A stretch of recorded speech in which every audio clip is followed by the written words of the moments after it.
Here on Mother's Day 2025, I felt led by the Lord to share Hannah with you from 1 Samuel, just briefly.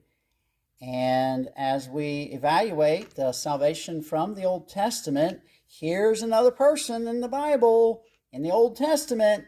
It's obvious Hannah had a personal relationship with God.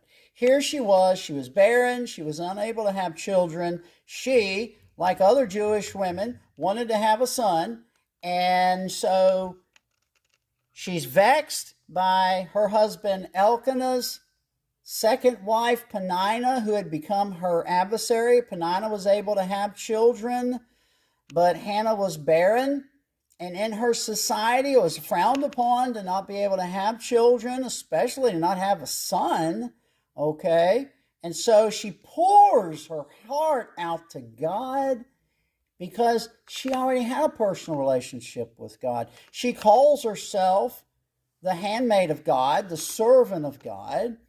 And then she talks to Eli, who thought she was drunk, because Eli was used to seeing drunkenness even there in the temple, in the society in that day. And it's like, not so. And she considered herself Eli's handmaid. She was a God-fearing, God-trusting woman who had a personal relationship with God like Abram did through faith. Abram believed in the Lord, and it was counted unto him for righteousness. And she promised God, as she pleaded with him to give her a son, that if you give me a son, I will lend him to you all the days of his life. All the days of his life. Okay, so she has the son. God answers her prayer, and she keeps her promise. She nourishes that child, and she pours the word of God into that child, so much so from the time he's born to the time he's weaned. She takes him to Eli there in Shiloh, and what happens?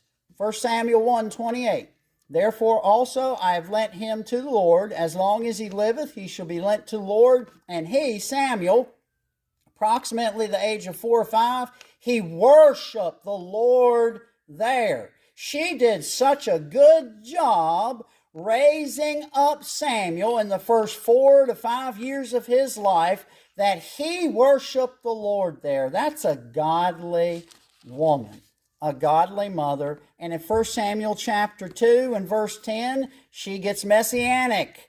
The adversaries of the Lord shall be broken to pieces. Out of heaven shall he thunder upon them. The Lord shall judge the ends of the earth, and he shall give strength unto his king, and exalt the horn of